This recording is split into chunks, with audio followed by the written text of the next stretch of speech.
It's been almost 2 years since we left Sergeant Nathan Hale in the ruined wastes of Europe, the lone survivor of the Chimera scourge.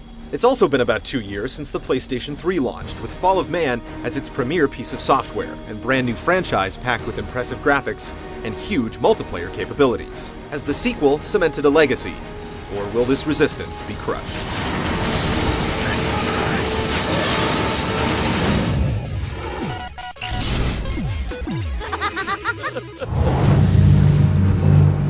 Things pick up immediately after the first game, with Hale being taken in by the Black Ops Special Research Projects Agency, or SRPA. Hale, infected but resistant to the Chimeran virus, joins up with others like him called Sentinels, as the Chimera decide to invade the United States. The game unfolds across the US and a few other choice locales, as Hale and his compatriots fend off the onslaught. Get down! Hale's humanity is slowly stripped away, leaving him as a walking dead for Chimera indoctrination. The tale is told through various cutscenes, in-game cinemas, and background spilling documents strewn throughout the levels. The futuristic 1950s setting never really becomes fleshed out, since most of the time is spent just trying to survive. Yet the story makes for some pretty good action movie material, with constant doom on the horizon and every victory met with another catastrophe. A more tangible, sinister villain also helps focus the ire of the campaign. Soon your skies will shine with our stars.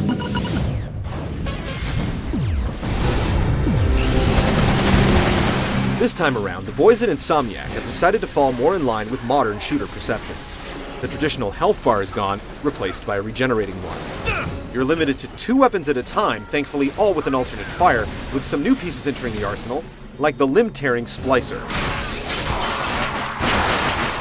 Vehicle segments are AWOL this time around, but levels are much more diverse and keep a good pace going as you take on new Chimera like the brainless Grims and the cloaked chameleons, often with the help of fellow Sentinels or the regular army.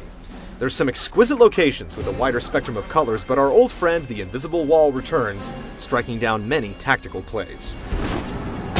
Weapon experimentation isn't exactly encouraged.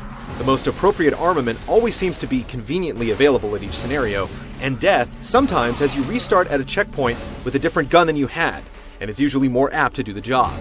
Sometimes the vastness of an area will make you think that surviving is open to interpretation, but the game's fairly linear overall.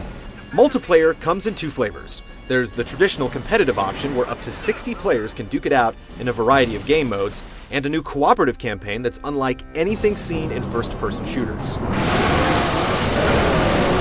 Competitive is fun, and the big battles can get chaotic and bloody. Mixing a VIP element into a control point game works really well, while the traditional death matches are easy to jump in and enjoy. The 8-player cooperative is a whole new beast. Let it be said, you can't play the single-player campaign with a friend, and cooperative doesn't offer the same style of play. It's more World of Warcraft than Call of Duty. There are 3 classes. One can take damage, one can dish it out, and another can heal it. You'll be sticking to your role as enemies soak up the damage and expel XP with every bullet, their hit points scaling based upon the player's level. The pace is very different from what you'd expect, and it takes some getting used to, but it offers an experience like no other. All 3 modes are finally cinched together with the XP. You level up, acquire new items, and unlock skins and the like to customize your character. No matter what you're doing, you're always making progress, which gives Resistance 2 a deep well of rewards. It may be a little inflated, but Call of Duty 4's Prestige mode can testify that if you make it attainable, someone will unlock it. While there is some conflict in design choices, Resistance 2 is all about diversity in the weapons, enemies, settings, and multiplayer options. A campaign that stretches over 10 hours doesn't hurt either.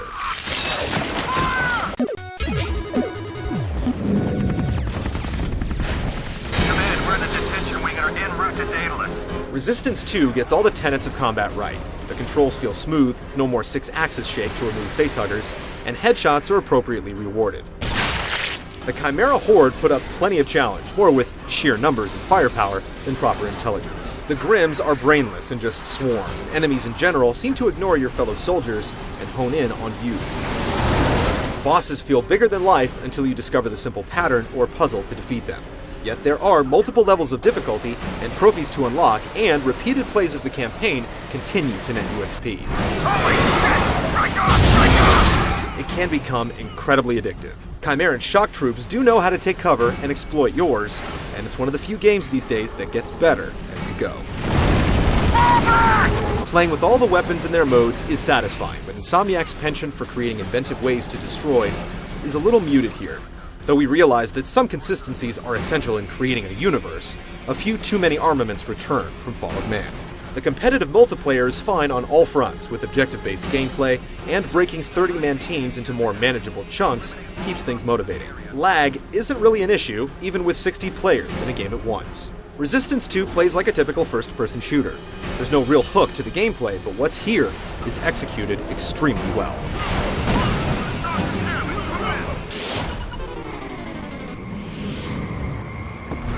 Charges have to be set on the inside. The first Resistance blew open the doors on the cell processor, but the follow-up doesn't elicit as much awe. The fact sheets say that Chimeran poly count is doubled and things like that, but we can't really see it. Some water effects and animations straddle the line from impressive to just weird.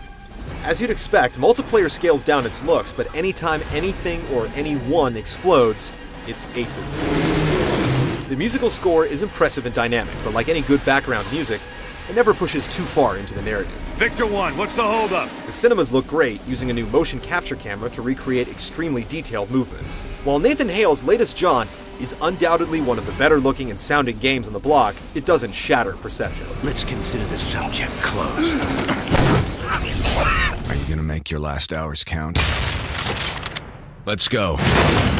Get down! Resistance 2 offers more than the first game on all fronts. A better designed single-player experience, more online mayhem with almost unthinkable amounts of player support, and a unique co-op mode make it easy to recommend. It's a little derivative, but it's an incredible value and a top-quality production.